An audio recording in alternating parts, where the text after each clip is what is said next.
I'm still thinking 25 basis points in September and one and done for the year. I don't think we're going to get a cut in November and December because I think the economy is going to surprise with its strength. Hi, and welcome to Wealthion. I'm James Connor. Well, global markets have been under pressure in the last couple of weeks, and much of it is driven by a potential slowdown in the U.S. But is this the beginning of a significant correction, or is this pullback a buying opportunity? To help answer this question, my guest today is Ed Yardeni, president of Yardeni Research.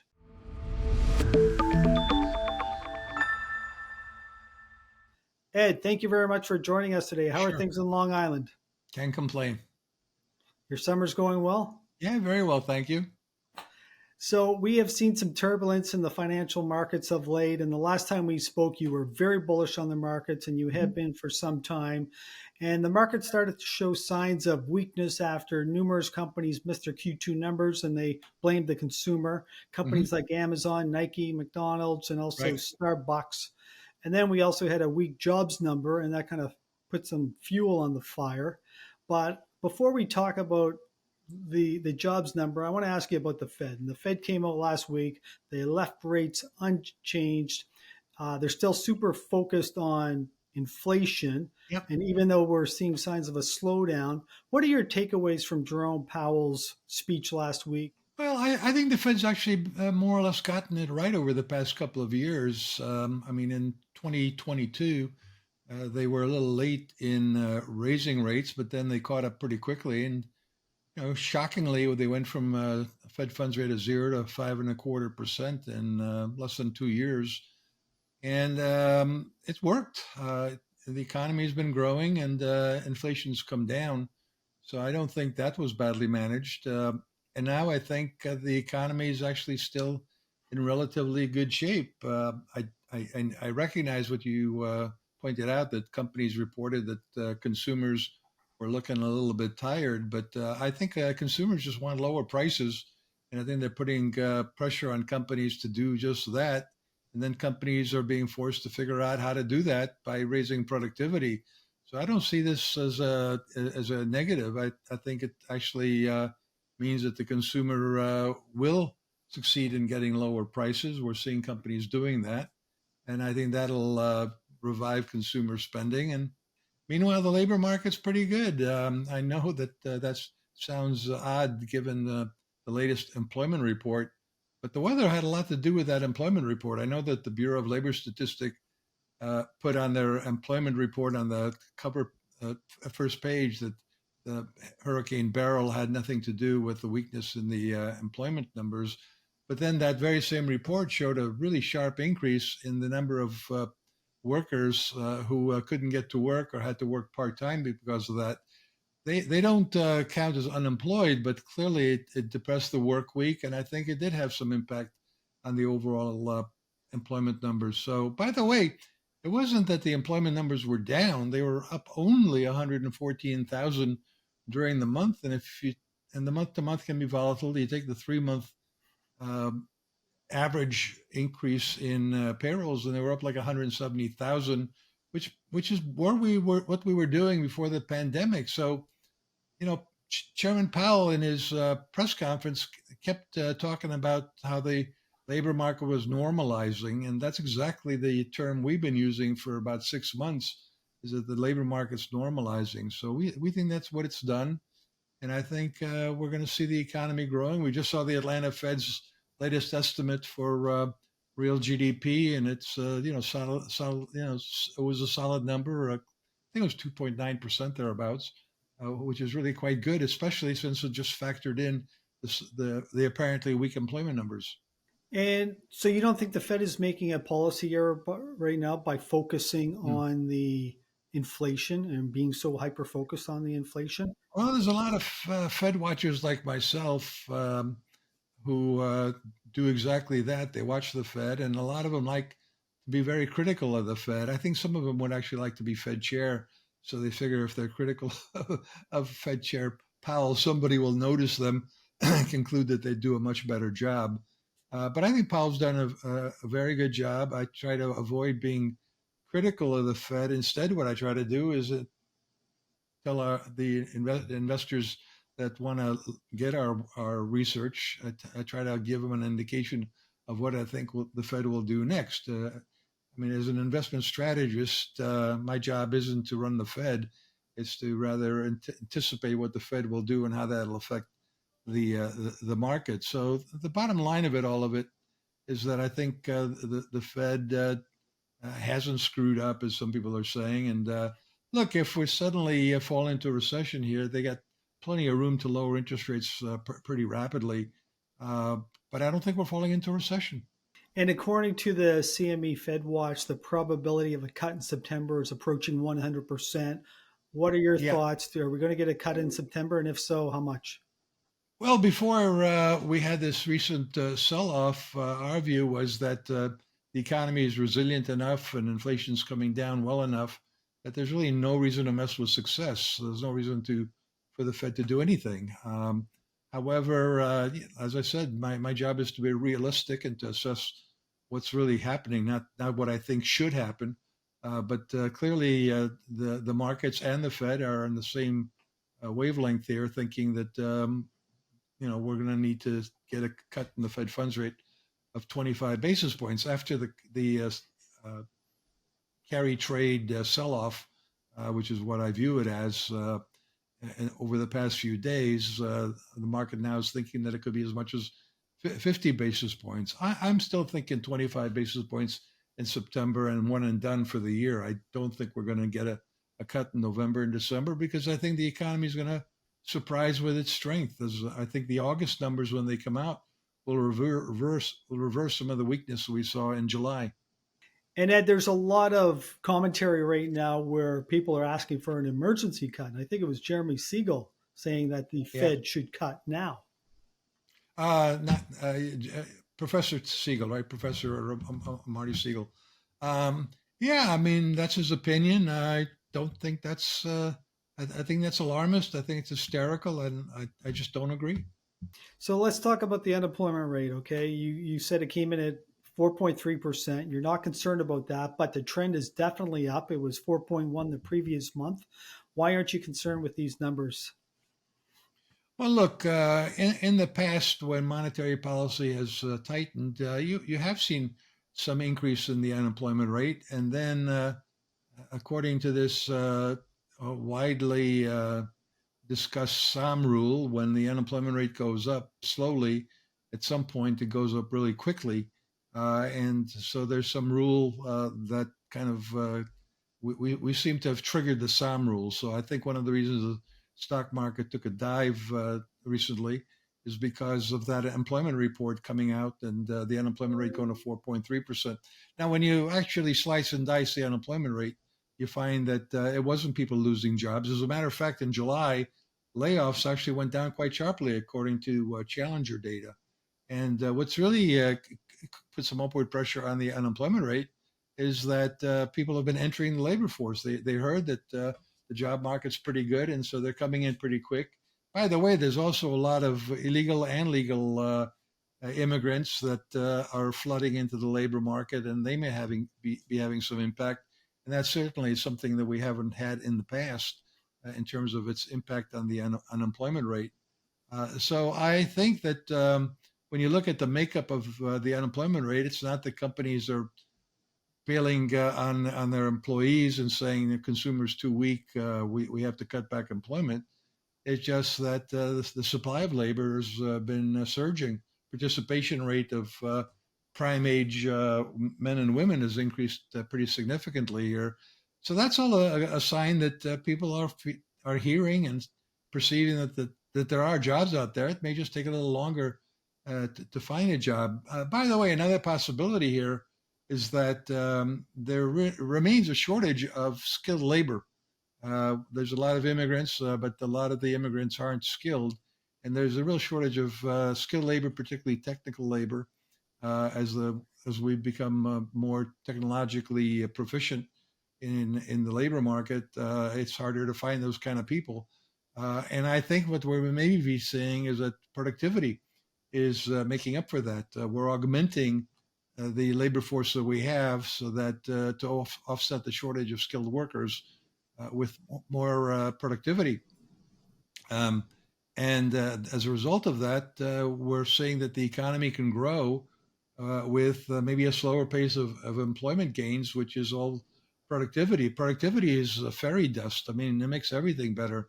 It makes real wages can increase. Wages rise faster than prices. It means that companies' profit margins can improve. You get better real economic growth with lower inflation.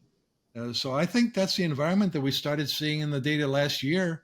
And I think it's continuing this year and it'll continue on through the decade, which is one of the reasons that my base case for the decade that we're in is what I call the roaring 2020s. It kind of rhymes with the 1920s, and people remind me that the 1920s ended badly, but that's we still got a few more years before 2029.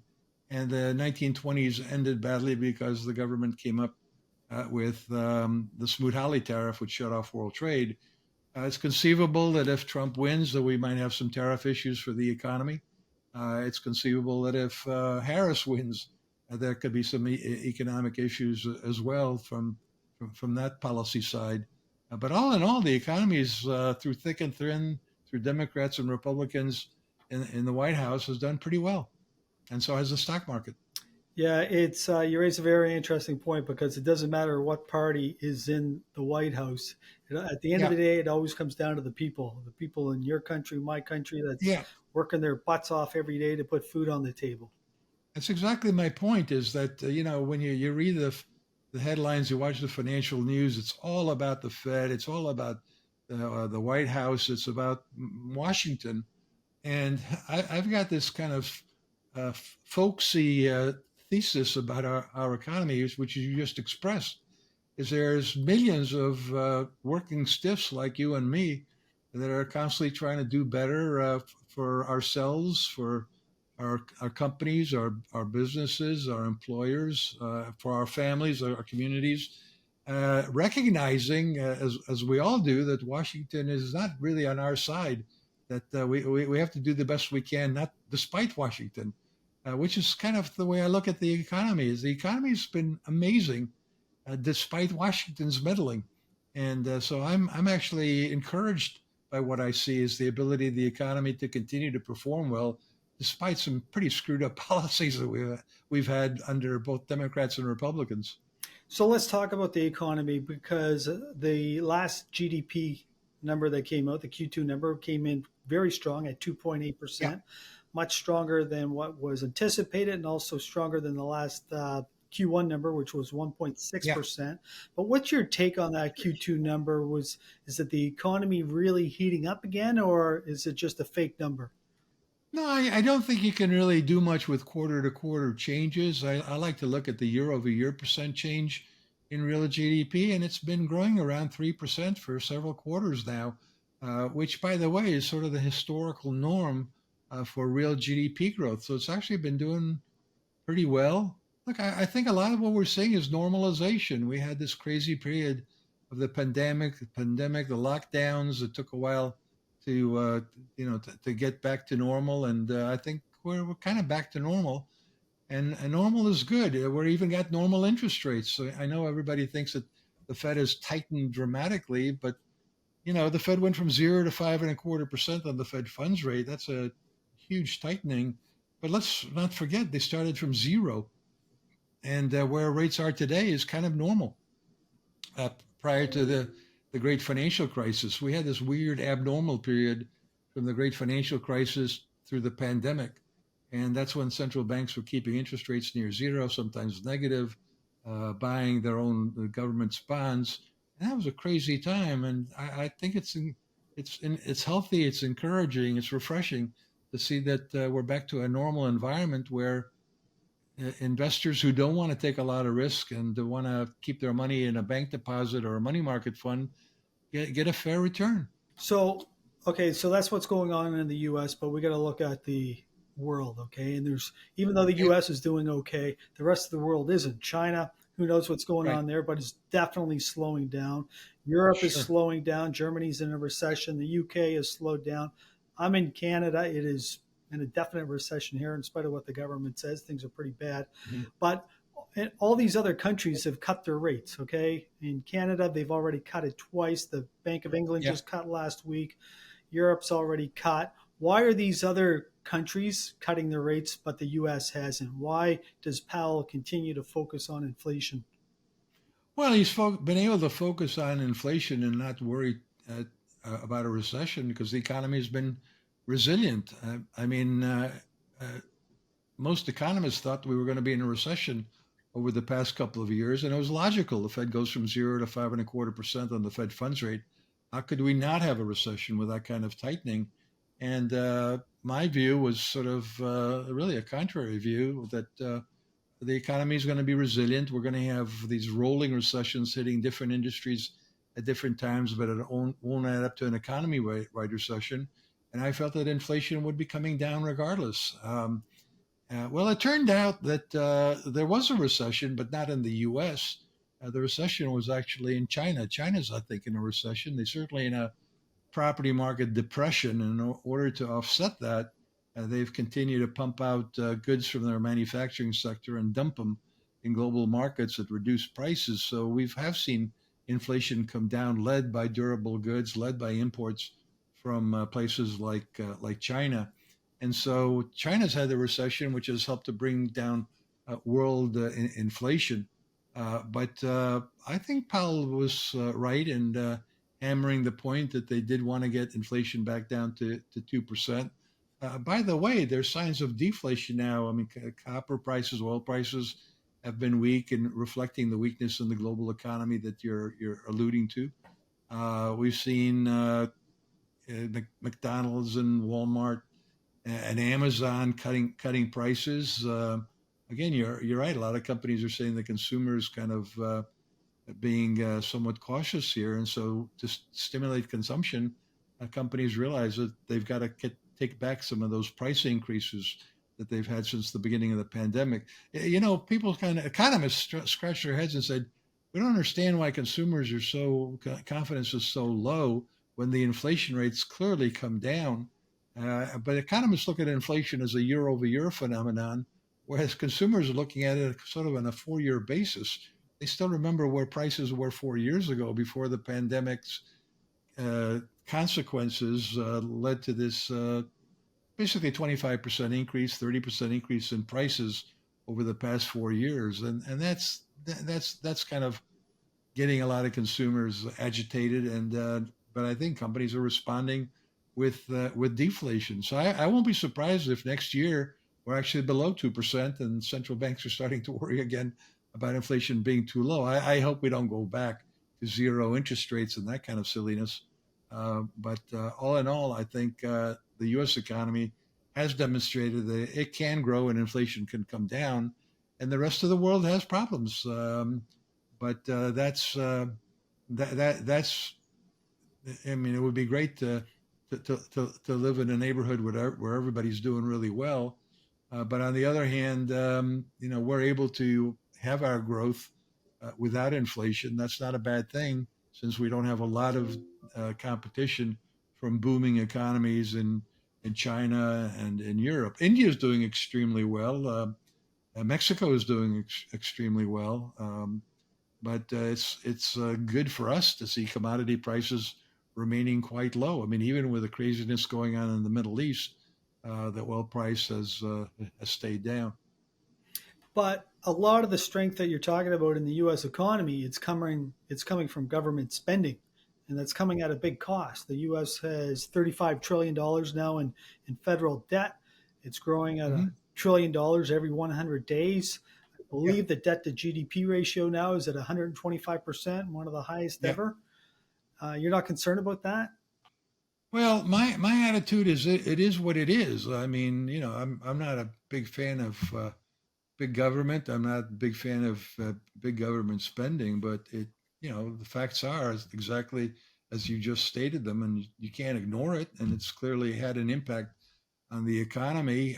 Not all bad. I mean, the onshoring has been very successful. The infrastructure spending. I live in Long Island, and right now it's a pain in the butt when you go to JFK. But there's JFK spending $19 billion on two terminals, and right now it's a big mess. LaGuardia now is a much better airport, and it's easier to get to. Parking is still a pain, but um, all in all, you go around the country and you do see infrastructure spending, and some of that is directly financed by the government. Some of it is indirectly financed through, if not subsidies, then tax credits, and that's what it is. Now, you might have noticed from our conversation that I tend to be an optimist, and we've had previous conversations where I've basically leaned towards the optimistic bullish side of the market.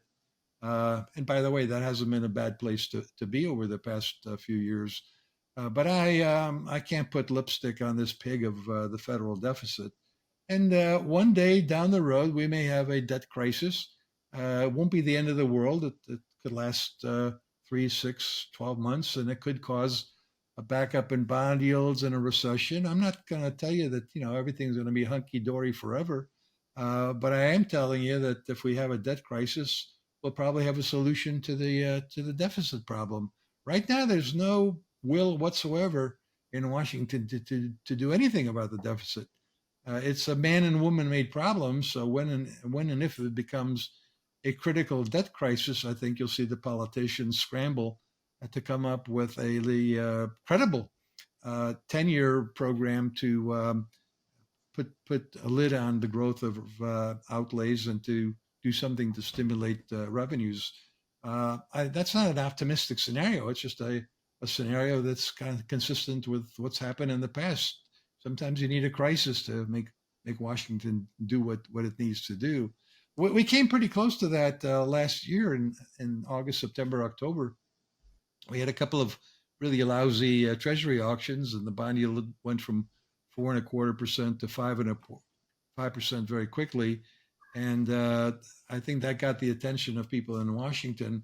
But interestingly, Janet Yellen, the Treasury Secretary, came up with a short-term fix, which is to tell the bond market. I coined the phrase "bond vigilante" back in the 1980s, but she basically told the bond vigilantes, "Hey, you don't like my bonds? Then I'll issue fewer of them. I'll issue it in bills." And it's a temporary fix. It's a gimmick. Um, we obviously don't want to be running deficits of $1 to $2 trillion all financed with bills. But in the short term, it calmed the bond market down, as did the fact that inflation continued to decline. And then there's always the safety, the safe haven idea of the bonds, and we just had this pretty nasty sell-off related to kind of a global credit, a global carry trade reversal, or unwind, if you want to call it that. And everybody ran into treasuries. Suddenly they're below 4%. And then suddenly they're back above 4% as people get a little bit less scared. This show is sponsored by BetterHelp. To feel my best, there's two things I do on a regular basis. I work out with a personal trainer and I meet with a therapist. Working out keeps my body in shape, but working with a therapist keeps my mind in shape and keeps me thinking in a positive manner. Life can be crazy busy with family and work commitments and managing your investment portfolio and just so much more. With all that, it's hard to fit in time to relax and have some fun. That's why it's important to keep your mind fit and focused as much as possible. Therapy can provide you with the skills which allow you to manage stressful situations more easily. If you would like to speak with a therapist or give it a try, consider BetterHelp. It's all online and fully flexible according to your schedule. Never skip therapy day with BetterHelp. Visit betterhelp.com/Wealthion to get 10% off your first month. That's BetterHelp, HELP.com/Wealthion. Now back to the show. So let's talk about Japan in a little more detail because Mm-hmm. they're the only country in the world that just lifted their rates by 25 basis points, which is really Yeah, nothing, right?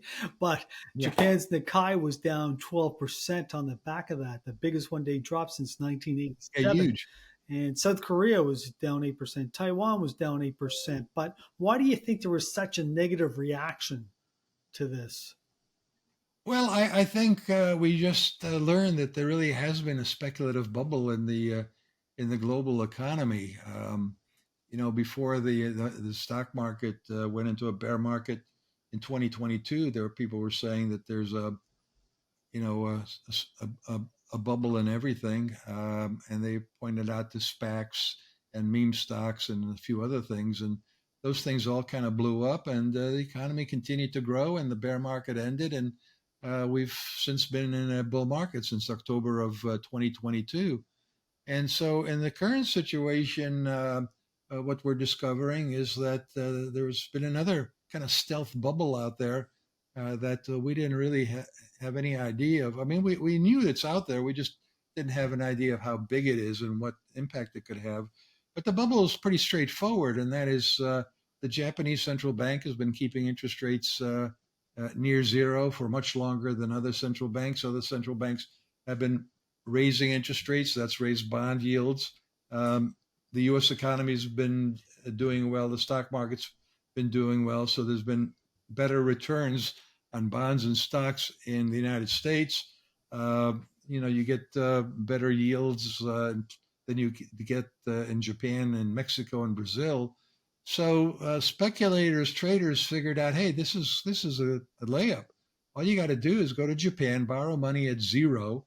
They'll give you a whole bunch of yen where that's costing you zero to borrow. Then all you got to do is figure out what do you want to do with the yen, because there's a whole world of opportunity.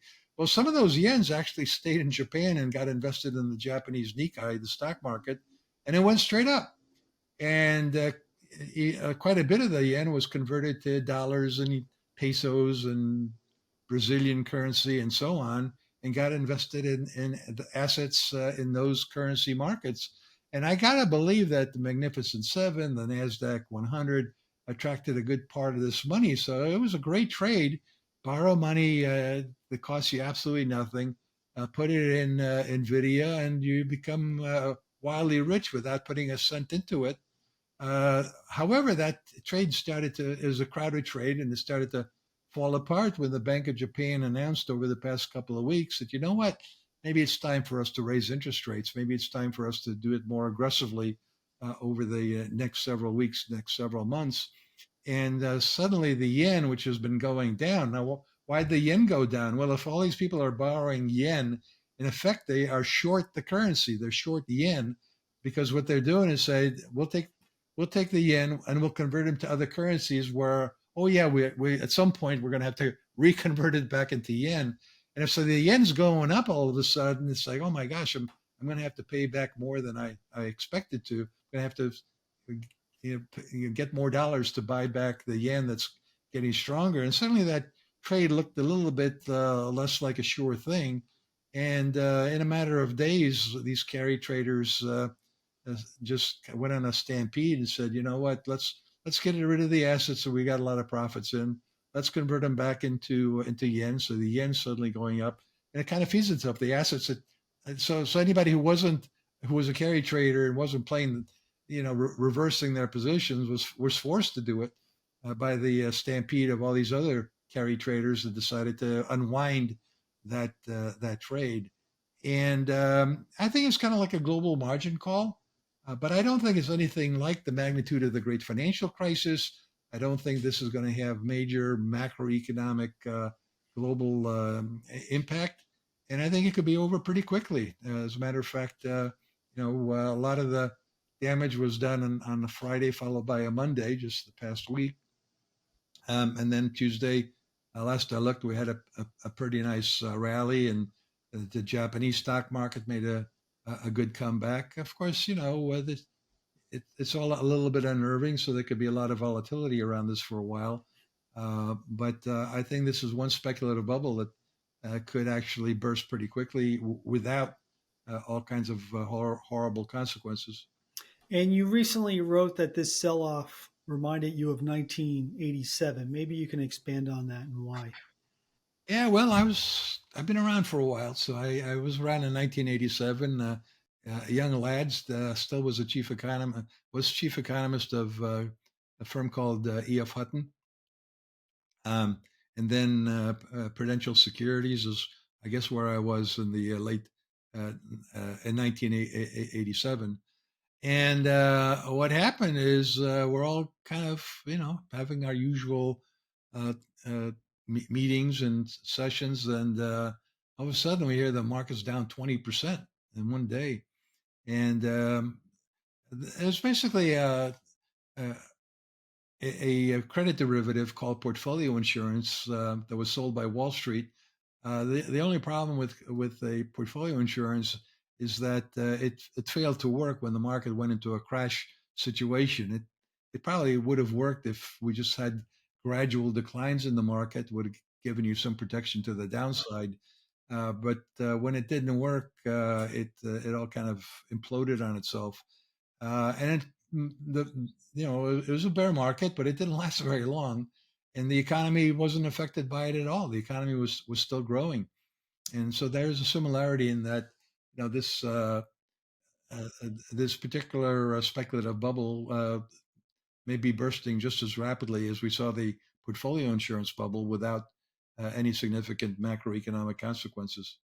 So when you add everything up and when you look at this increasing unemployment rate and also the troubles we're seeing over in Japan and other countries, China slowing down, you you're not concerned about any of this in terms of valuations? Well, we stand out in that world. The U.S. economy looks pretty good in that kind of environment.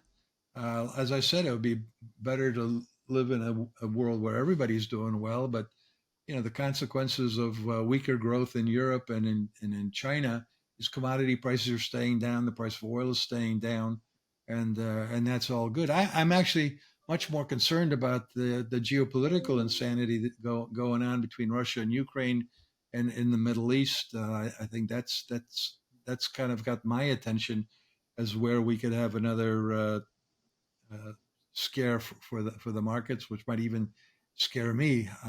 Just don't like what I'm seeing on the geopolitical front.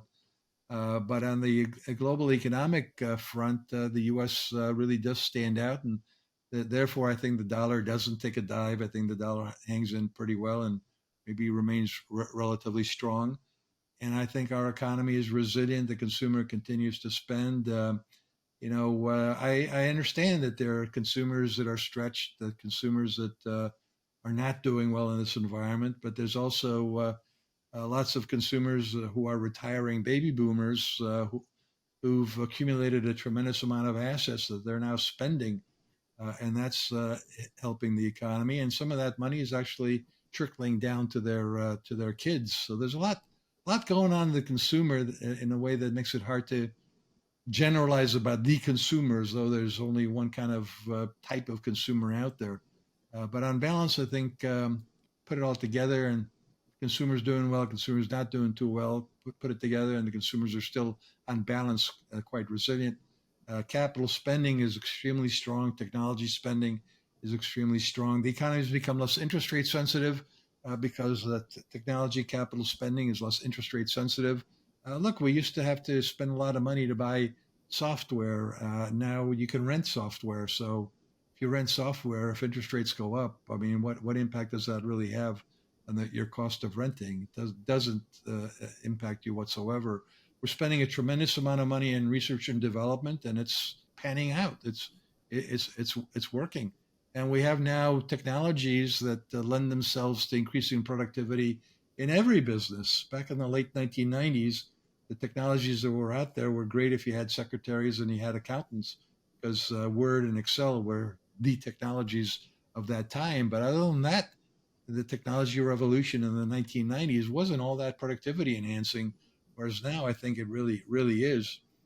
So here we are in 2024. Before you know it, we'll be going into 2025, and before you know it, we'll be looking back at the end of the decades and have a discussion of whether our view was correct or not in terms of the roaring 2020s. But we're in the future.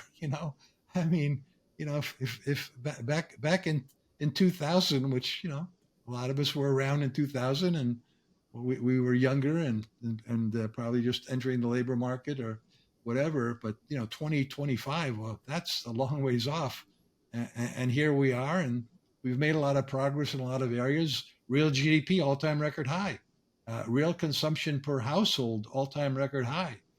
Standard of living is at an all-time record high. I know I can get into a debate with people about that, but it is. I mean, that's what the macroeconomic data shows. Not for everybody, but on balance, that's what's been going on. And what about valuations? When you look at the S&P, you look at the Nasdaq, a lot of these stocks are insanely priced. Even with this pullback, the S&P is still up 10% on the year. Yeah, Bitcoin is still up, I don't know, 30 to 40%. It changes by sure. 10% every day. But Nvidia Well, is still up over yeah. 100% on the year. Yeah, well, we should also mention that Warren Buffett has sold some of his portfolio and is sitting on a pile of cash, biggest pile he's ever owned. And Warren Buffett does pay attention to valuation. There's the Buffett ratio, which is price to sales, basically, and that's quite elevated. Look, I'm not telling you that there's screaming bargains in the market.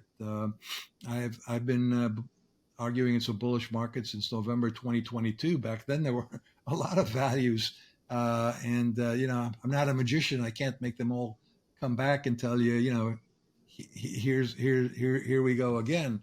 Um, but look, I'm looking at this at what's going on in the market, and I kind of try to understand whether some things are sustainable or not. I suspect we're going to continue to have the Magnificent Seven having high valuation multiples because they are companies that have achieved quite a bit of success. They generate a lot of cash profits. They're not as dependent on borrowing money.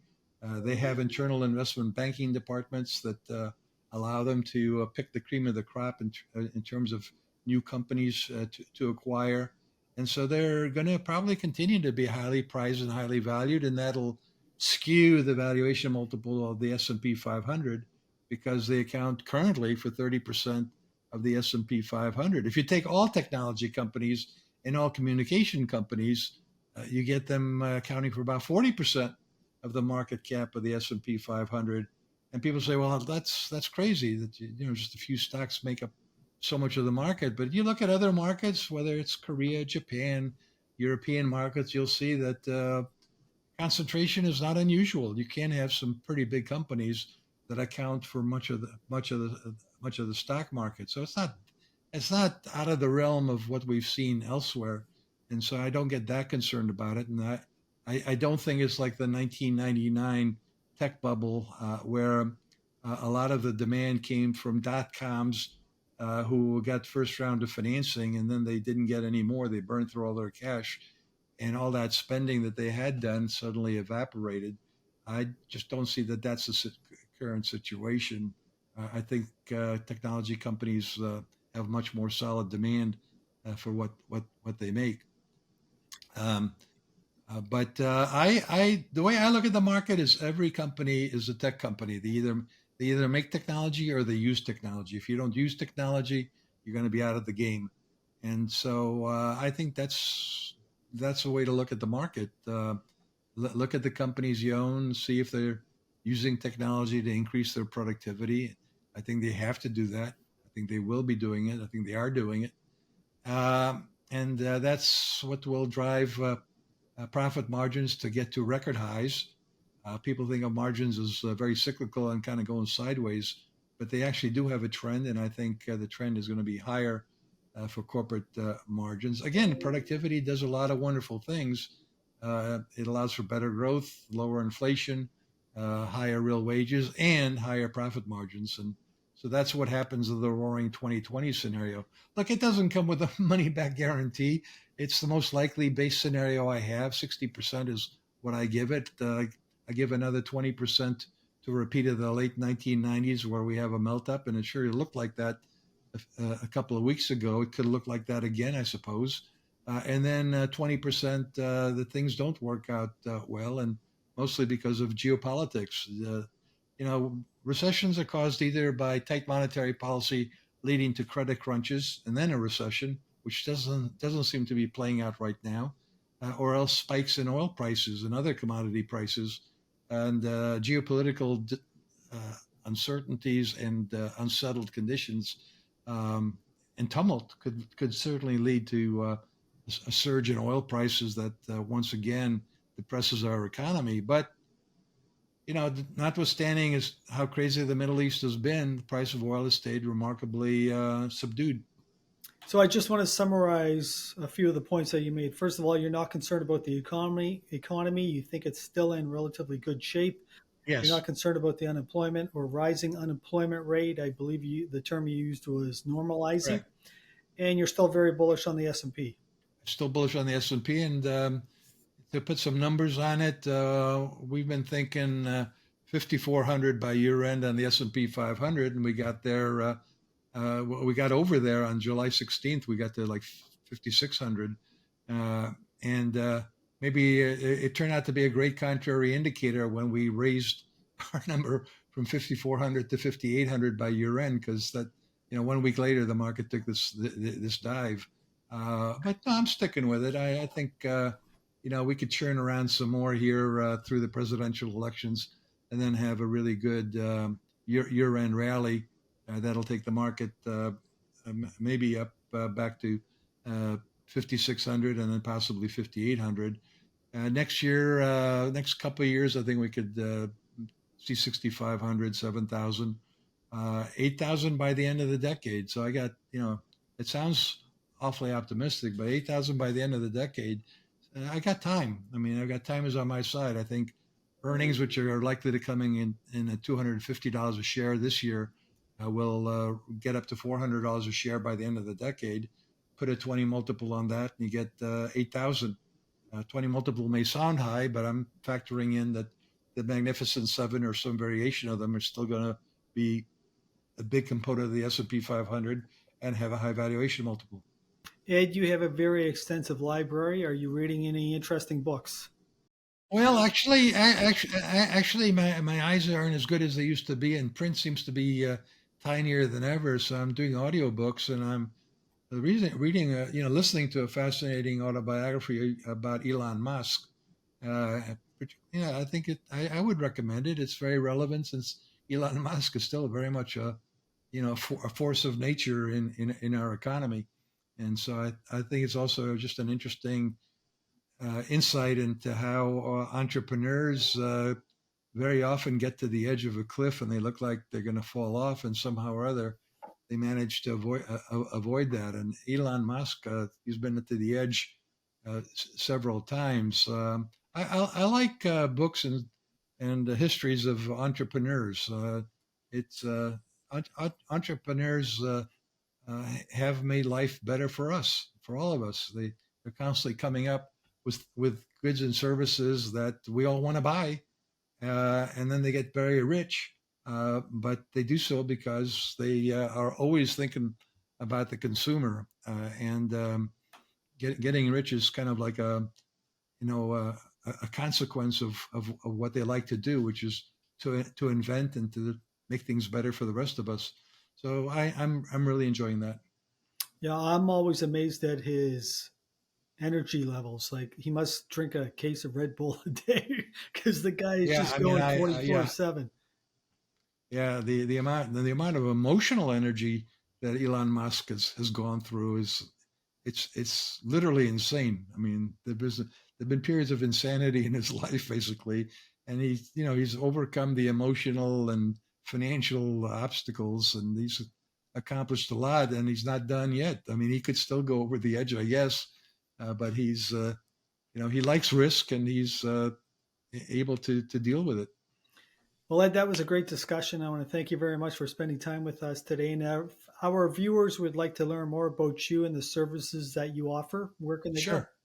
Well, I started out on Wall Street as an economist and strategist, uh, dealing, providing research mostly to institutional investors.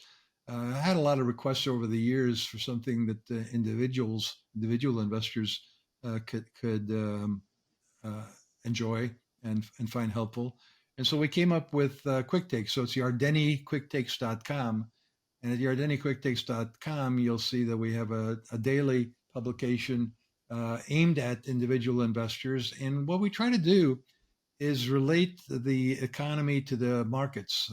How does the economic data that's coming out, how does that impact the markets? So, for example, when that very surprisingly weak labor market number came out, employment number came out, and the market declined on it. We did a lot of work very quickly on it, and in the quick take said, it's not as bad as it looks, and it may be weather related, and so don't sell everything just on this little panicky number that everybody thinks is a recession. So we try to have a fairly balanced view of things. I know I've been accused of being a perma bull, but that's because the perma bears do such a great job of telling us how things are going to fall apart that all I've got to do is try to provide some balance. And when I do that, I come out as being bullish, but that's okay. As a matter of fact, on my tombstone, I wanted to say Ed Yardeni was a perma bear. He was usually a perma bull, I should say. I hope they get that right. So Ed Yardeni was a perma bull. He was usually bullish and usually right. And I'm just looking at the trend of the markets. And generally speaking, stocks are meant for the long run, and you do well in the long run. And that's kind of my pitch.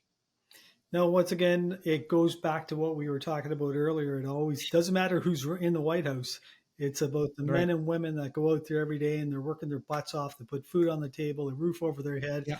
and that's why the S&P or whatever index you want to look at just keeps going higher. You're investing in management and labor and others that are involved in these companies that you're betting that they're going to continue to do a great job of doing what they're doing, and they're going to deal with the policymakers and yet still come out ahead. Well, Ed, once again, thank you. Sure, thank you. We all need help when it comes to planning and preparing for our financial future. And if you have a financial advisor and you're happy with them, then great, stick with them. But if you don't have a financial advisor, or maybe you want a difference of opinion, consider having a discussion with a Wealthion endorsed financial advisor at wealthion.com. There's no obligation whatsoever to work with any of these advisors. It's a free service that Wealthion offers to all of its viewers. Don't forget to subscribe to our channel, wealthion.com, and hit that notification button to be kept up to date on upcoming events. Once again, I want to thank you very much for spending time with us today, and I look forward to seeing you again soon.